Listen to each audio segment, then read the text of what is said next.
Selamat pagi kepada yang terhormat dosen penguji ujian UKIN Pembelajaran PPG dalam jabatan tahun 2021 Angkatan 4. Perkenalkan, nama saya Naomi Nabebe, saya dari SMA Negeri 1 Kodi, Kecamatan Kodi, Kabupaten Sumba Barat Daya, Provinsi Nusa Tenggara Timur. Pada saat ini, pada tanggal 6 Desember tahun 2021, saya akan melaksanakan kegiatan praktik pembelajaran untuk memenuhi uji kinerja PPG dalam jabatan tahun 2021. Untuk lebih lanjutnya, berikut video praktik pembelajaran yang telah saya laksanakan. Untuk itu saya mohon masukan dan sarannya agar saya lebih baik lagi ke depannya. Terima kasih. Selamat pagi. Pagi, Bu. Bagaimana kabar kalian hari ini? Baik, Bu. Semua dalam keadaan sehat ya? Ya, Bu. Oke, baik. Sebelum kita mulai kegiatan pembelajaran kita, Ibu akan terus mengingatkan pentingnya di dalam kita menjaga penyebaran virus corona ya? Ya, Bu. Agar kita tidak tertular oleh penyebaran virus corona, yaitu dengan menaati protokol kesehatan dengan menerapkan apa? 3M itu apa saja? Memakai masker, Iya. menjaga jarak, mencuci tangan. Ya, dengan menerapkan 3M yaitu menggunakan masker, mencuci tangan dan menjaga jarak, berarti kita memutuskan penyebaran virus corona. Walaupun kita sekarang sudah diizinkan untuk bertatap muka ya, Bu. tapi Ibu berharap untuk selalu menjaga protokol kesehatan. Bisa paham? Bisa, Bu. Oke, baik. Sebelum kita mulai kegiatan pembelajaran kita, segala aktivitas kita, Ibu minta salah satu orang untuk membawa kita di dalam doa. Jadi baik, mari kita satu dalam doa. Ya Allah, Bapa yang di surga, terima kasih kerana pertolongan kami dari hari hidup kami hingga pada saat ini. Pada saat ini, Bapa, kami akan memulai kegiatan kami dengan pembelajaran dan hidup kami dari awal hingga pada akhir. Hanya ini dalam permohonan kami, hanya dalam nama Yesus Kristus, kami berdoa kepada Bapa di surga. Amin. Terima kasih, Nancy. Sebelum kita memulai kegiatan pembelajaran selanjutnya, Ibu cek kehadiran dulu ya. Ya, Bu. Julastri kakak, Ada, Bu.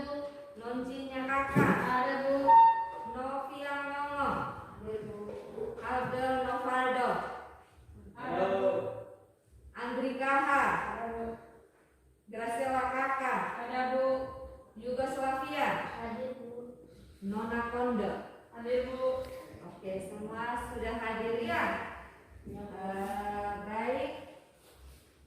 Jadi kegiatan pembelajaran kita hari ini yaitu kompetensi dasarnya yaitu memahami informasi teks naratif objektif tentang riwayat tokoh, baik itu sastra maupun bahasa, dengan memperhatikan hal-hal yang menarik dan perlu diteladani. Jadi tujuan dari kompetensi dasar yang ingin kita pelajari hari ini yaitu yang pertama, setelah kita membaca teks biografi tersebut, kita dapat mendapatkan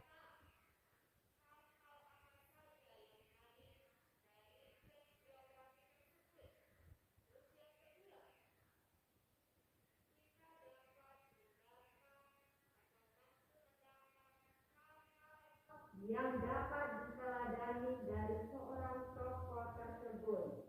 Bisa paham? Bisa, Bu. Oke, jadi kegiatan pembelajaran yang perlu kita pelajari hari ini yaitu dari kompetensi dasar tersebut. Yang pertama, mendata hal-hal yang menarik dari teks biografi yang kita baca. Terus, yang kedua, mendata hal-hal yang dapat diteladani atau dapat dicontohi dari teks biografi tersebut. Bisa paham? Bisa, Bu. Kali lalu kan kita sudah membahas tentang ada yang sama ya? Ya, Bu. Tentang ada yang sama, kompetensi dasarnya yaitu memahami informasi teks naratif objektif. Tetapi kali lalu kita mempelajari tentang struktur dan kaidah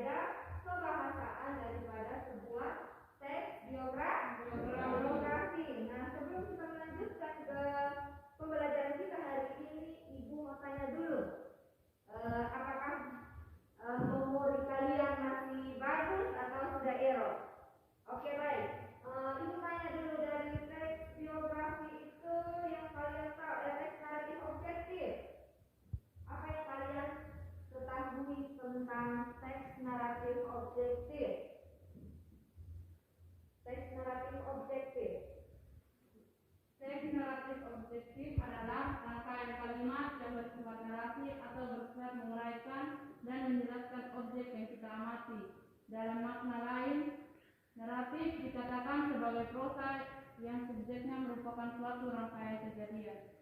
Oke, siapa lagi? Mana bilang Teks naratif objektif itu adalah teks yang menguraikan sesuatu objek yang dapat kita amati, yang sama halnya itu bersifat fakta.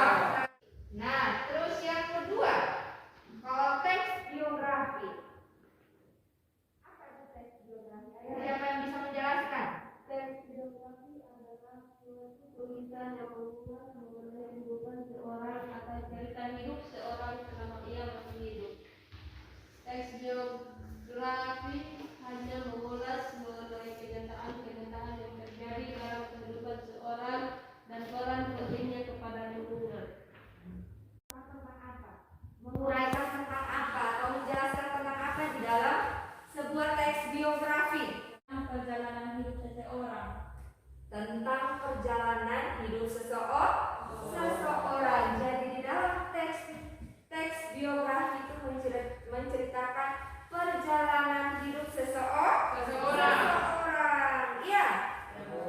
Yang sangat berperanan penting di dalam kehidupan masyarakat yang patut diteladani dan hal-hal unggul yang dimiliki oleh seorang tokoh. Iya. Jadi teks biografi itu adalah teks yang menceritakan atau menguraikan perjalanan hidup seseorang. Nah, sekarang Ibu mau tanya lagi. Ada berapa jenis berdasarkan isinya teks biografi itu? Biografi. Ada dua jenis. Apa saja? Autobiografi dan biografi. Nah, ada autobiografi dan biografi. Siapa yang bisa menjelaskan apa itu autobiografi dan apa itu biografi? Autobiografi ialah biografi yang dikutip sendiri oleh tokoh atau orang-orang yang bersangkutan dengan autobiografi. Terus kalau biografi? Biografi ialah biografi yang dikutip atau ditulis oleh seorang dengan yang lain. Nah, jadi yang membedakan antara kedua jenis biografi tersebut apa? Jadi kalau autobiografi ditulis oleh tokoh, autobiografi yang ditulis oleh tokoh sendiri dan biografi yang ditulis oleh orang lain. Oke, bagus sekali. Jadi kalian ternyata bisa paham ya. Jadi perbedaan di antara kedua biografi berdasarkan penulisnya yaitu yang pertama biografi itu adalah riwayat hidup yang ditulis oleh diri sendiri atau oleh tokoh tersebut ya. Oleh diri sendiri, misalnya ibu menuliskan tentang ibu perjalanan hidup, itu yang dinamakan dengan autobiografi. Jadi perjalanan hidupnya ibu ini ibu yang tulis sendiri, ya. Atau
yang dibicarakan di dalam teks biografi. Jadi gambaran awal dari seorang tokoh, memperkenalkan diri seorang tokoh. Terus struktur yang kedua, Kejadian, peristiwa dan masalah. Kejadian, peristiwa dan masalah. Struktur yang kedua yang terdapat di dalam teks biografi yaitu ada kejadian atau peristiwa atau masalah. Apa itu yang terdapat di dalam struktur kedua? Apa yang terdapat di dalam struktur kedua? Siapa bisa menjelaskan?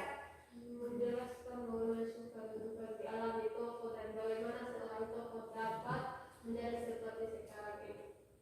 Oke, jadi di dalam struktur yang kedua yaitu tokoh mengalami hal-hal baik itu peristiwa, permasalahan atau kejadian yang terjadi di dalam kehidupan tokoh. Jadi dalam struktur kedua yaitu berisi tentang peristiwa atau masalah atau kejadian yang dialami oleh seorang tokoh.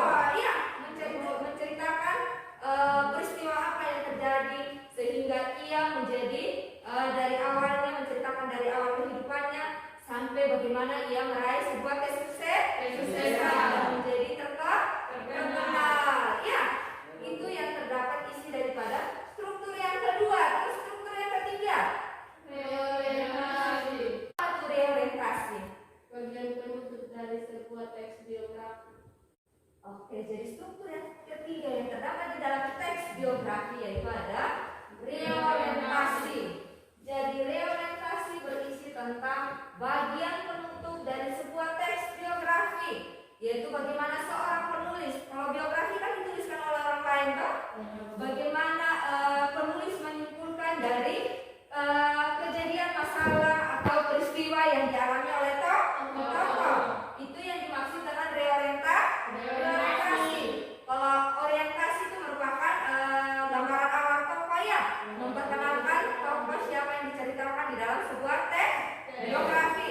Sedangkan yang struktur yang kedua yaitu di mana tokoh mengalami peristiwa-peristiwa, misalnya permasalahan, kejadian-kejadian, bagaimana tokoh itu bangkit sampai ia menjadi seorang tokoh yang sukses dan menjadi seorang tokoh yang ternama dan menjadi tokoh yang banyak dikenal oleh masyarakat umum. Ya. Terus yang ketiga, struktur yang ketiga yaitu ada reorientasi, di mana di dalam struktur ketiga itu berisi tentang kesimpulan daripada seorang penulis, bagaimana penulis menyimpulkan kejadian, peristiwa dan masalah yang dialami oleh tokoh. Oke, yang berikut kaidah pembahasaan. Bagaimana kaidah pembahasaan yang terdapat di dalam teks biografi? Yang pertama, banyak menggunakan pronomina. Apa? Pronomina itu apa? Pronomina. Orang ketiga tunggal. Ya, ketika seseorang yang menuliskan, itu perhatikan ke sini. Kalau orang lain yang menuliskan, berarti di dalam pronomina biografi itu menggunakan orang ketiga tunggal. Misalnya dia, ya, beliau, ya, atau nama daripada seorang tokoh. Beda kalau autobiografi, misalnya kita yang menuliskan, dia menceritakan pakai pronomina orang pertama tunggal. Jadi itu yang membedakan antara kaidah pembahasaan biografi dengan autobiografi dengan biografi. Kalau biasanya autobiografi menggunakan pronomina orang pertama tunggal. Terus kalau biografi itu kan dituliskan oleh orang lain, biasa pronominanya menggunakan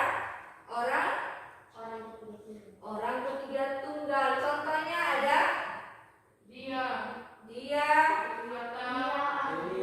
beliau, ya, dia atau beliau. Terus kaidah pembahasan yang kedua, menggunakan kata kerja, tindakan atau menjelaskan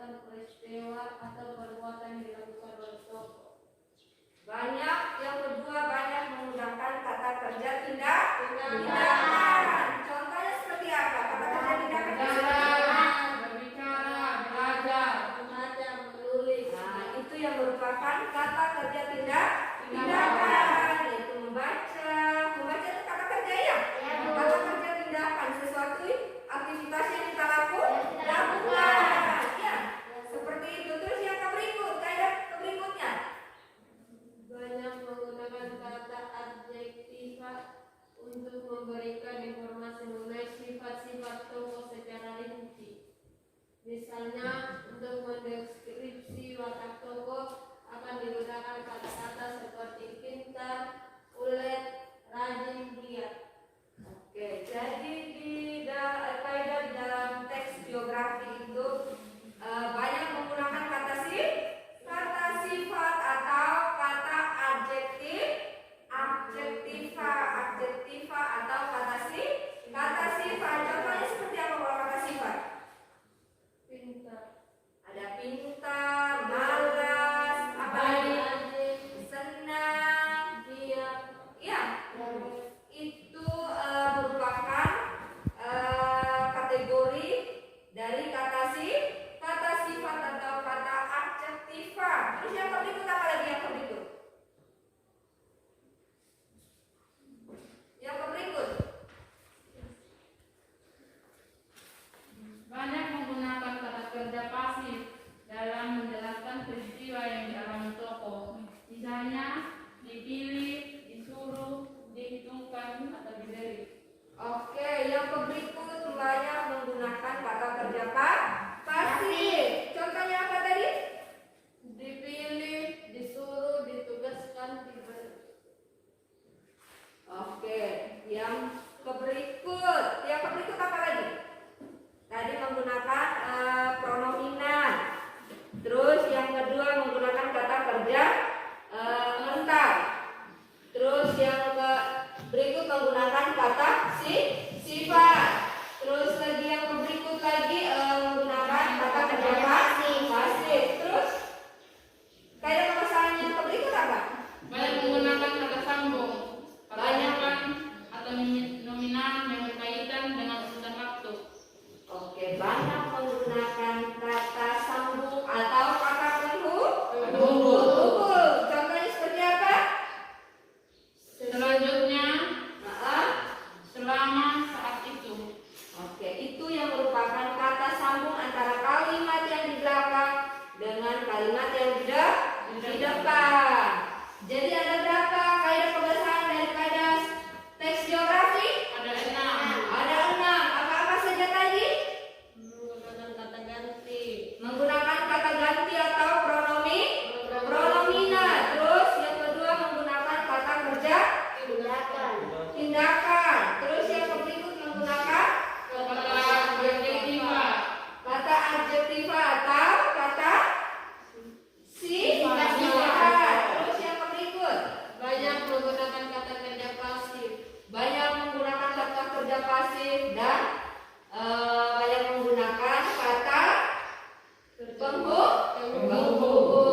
Oke, baik, semua tadi sudah kita mempelajari apa itu teks naratif objektif, terus teks biografi itu apa, terus jenis berdasarkan penulisnya dari biografi.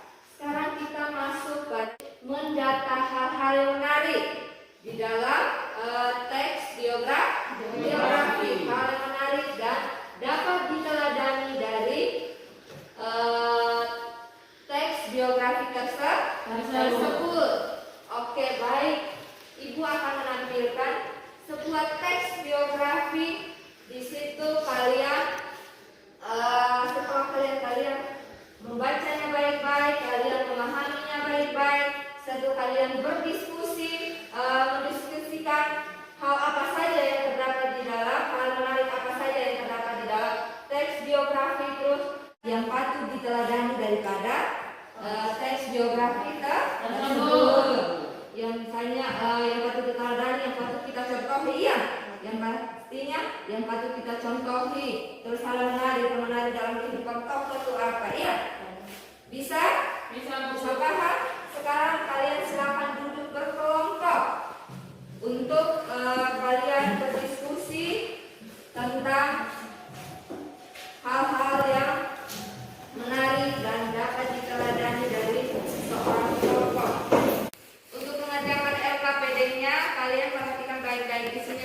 dapat dalam mengerjakan LKPD?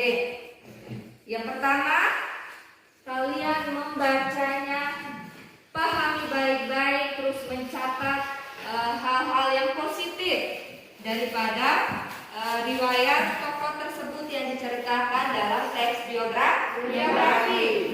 Terus catat hal apa saja yang menarik, terus hal apa saja yang patut diteladani dari cerita teks biografi tersebut. Ya, bisa paham? Kalian mendiskusikannya. Setelah kalian berdiskusi menemukan jawabannya, kalian secara berkelompok mempresentasikan hasil diskusi kalian. Bisa paham? Bisa, Bu. Baik, Ibu akan membagikan LKPD-nya. Kalian mengerjakan, kalian berdiskusi dan mengerjakannya.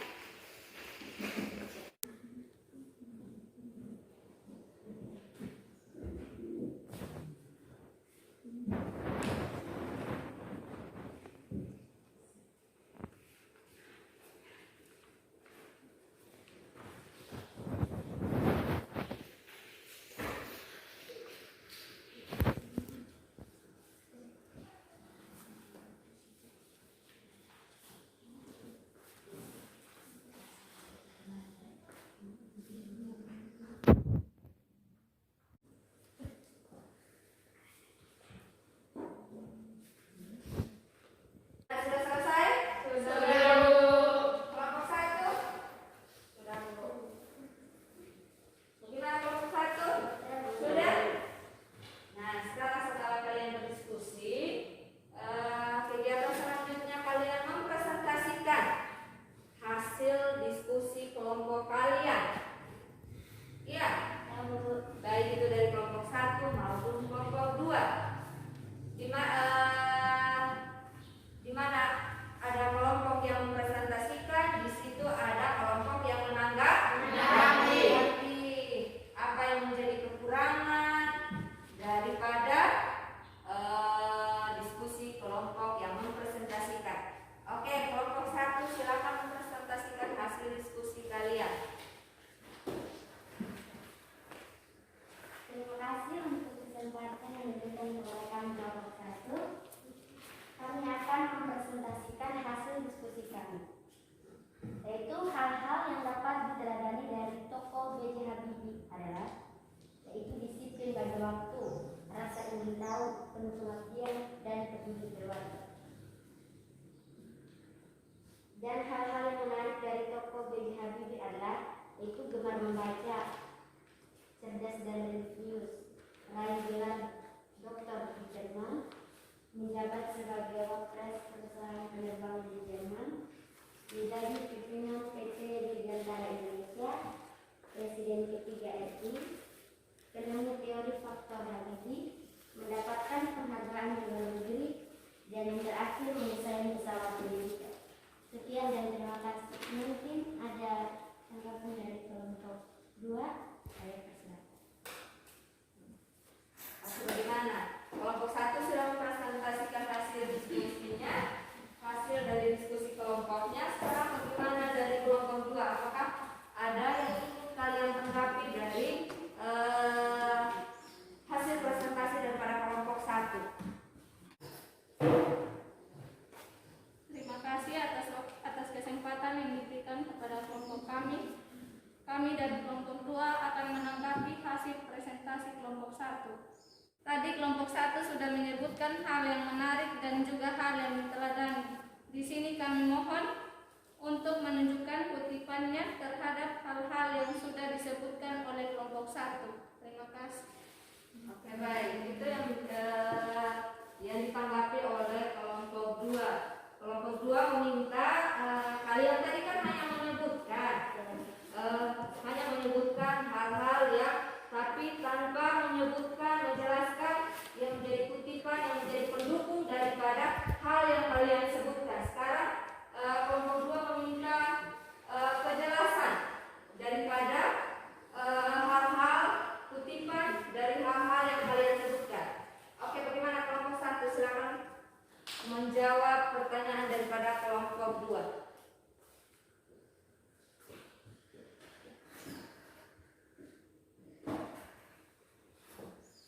Jadi baik, kami dari kelompok 1 akan menanggapi pertanyaan dari kelompok 2. Ya, seperti yang kita ketahui tadi bahwa Bapak B.J. Habibie adalah disiplin bagi waktu. Kutipannya adalah, dalam 24 jam, pria yang akrab dipanggil Eyang ini konsisten membagi waktunya untuk ibadah, olahraga, aktivitas pribadi, atau berbincang dengan para tamunya. Namun dari semuanya, ia paling banyak menghabiskan waktu untuk membaca dan menulis. Total ia mengalokasikan waktu 7 jam untuk kedua aktivitas tersebut.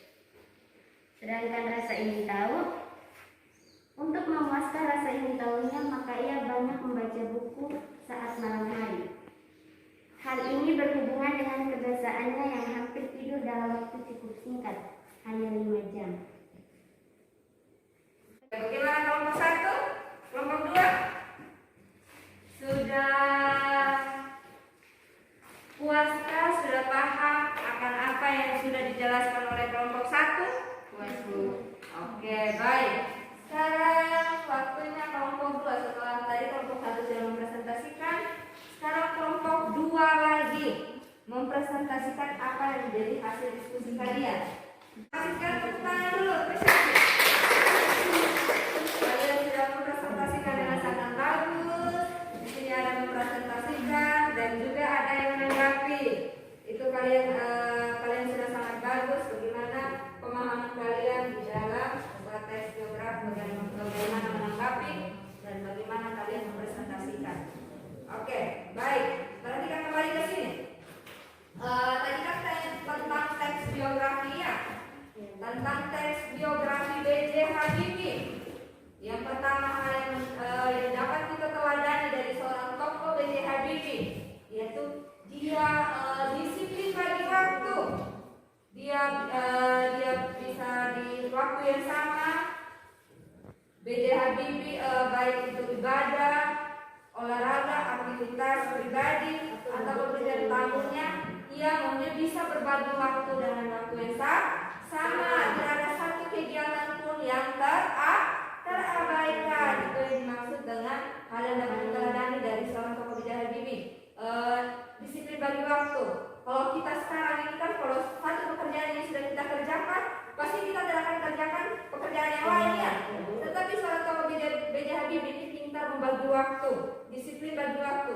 Dia bisa pekerjaan apapun yang ada di situ pasti dia akan kerjakan. Ya, terus yang kedua ada rasa ingin tahu.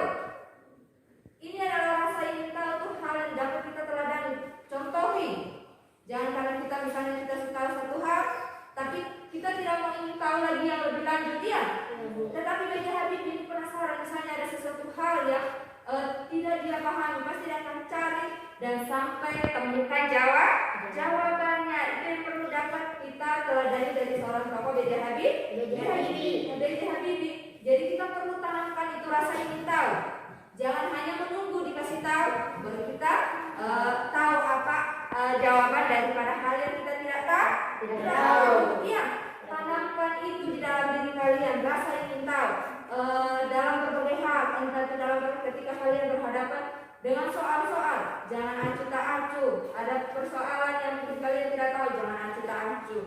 Tetapi cari solusinya, cari jawabannya. Ya, entah itu bagaimana caranya, kalian pasti akan mendapatkan solusi daripada permasalahan yang kalian hadapi. Terus yang berikut yang ketiga, penuh pengabdian. Ya, penuh pengabdian. Selama di Jerman kan pernah B.J. Habibie sudah kerja di sana ya. B.J. Habibie di sana dia punya pekerjaan sudah bagus. Tetapi dia tetap ingat dia punya negara, dia punya tanah kelahiran. Ya, walaupun hidup di sana sudah bagus, sudah jaya, dia sudah dipercayakan sebagai direktur perusahaan. Tetapi ketika dipanggil pulang, dia bersiap sedia untuk pulang mengabdi kepada tanah kelahiran atau negeri tercintanya. Iya. Kalau dibandingkan kita, kalau kita misalnya sudah mendapatkan sesuatu yang baik di sana,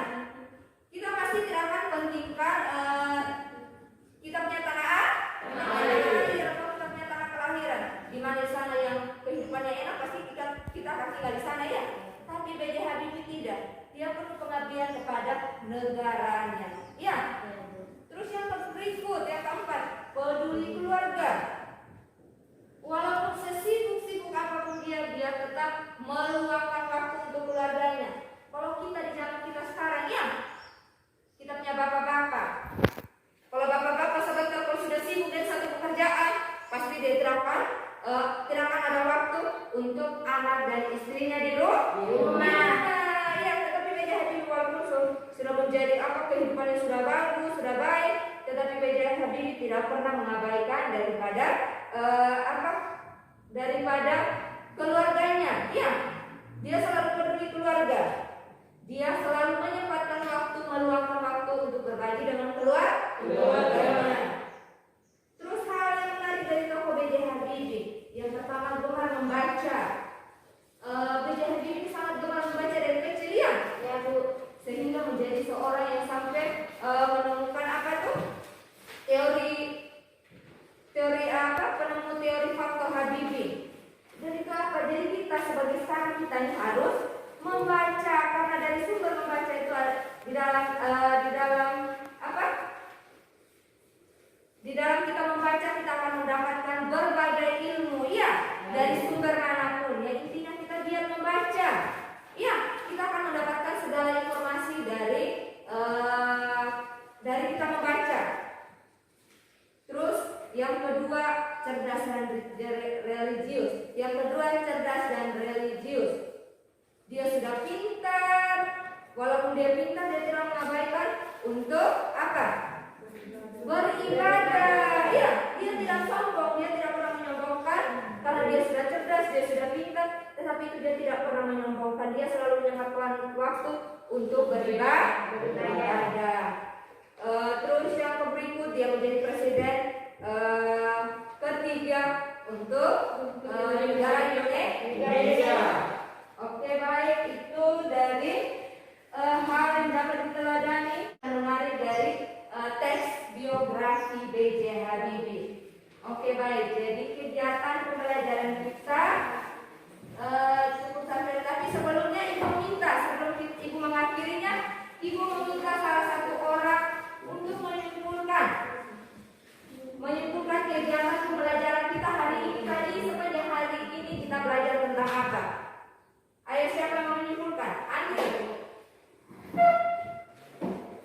Baik, saya akan menyimpulkan kegiatan pembelajaran yang kita pelajari pada hari ini tentang teks naratif objektif di dalam riwayat tokoh sastra dan bahasa yang dengan memperhatikan hal yang menarik dan dapat diteladani. Struktur dan teks biografi yaitu orientasi, peristiwa atau masalah, dan realitasi. Kaidah kebahasanya yaitu banyak menggunakan kata kerja, contohnya belajar, membaca, berjalan, melempar. Kedua, banyak menggunakan kata objektif atau kata sifat, contoh jenius, rajin, ulet. Tiga, banyak menggunakan kata kerja pasif dengan contoh diberi, ditugaskan, dipilih. Empat, banyak menggunakan kata kerja yang berhubungan dengan aktivitas mental. Contohnya memahami, menyetujui, menginspirasi, dan mencintai. Lima, banyak menggunakan kata sambung atau kata depan. Contohnya sebelum, sudah, pada saat, kemudian, selanjutnya, sampai, hingga pada tanggal. Terima kasih.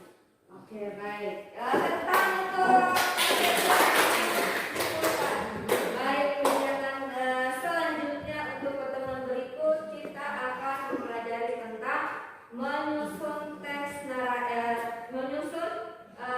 naratif objektif. Jadi pertemuan berikut nanti kita akan menyusun teks naratif objektif. Jadi baik, sebelum ibu mengakhiri kegiatan pembelajaran kita hari ini, ibu minta salah satu orang lagi untuk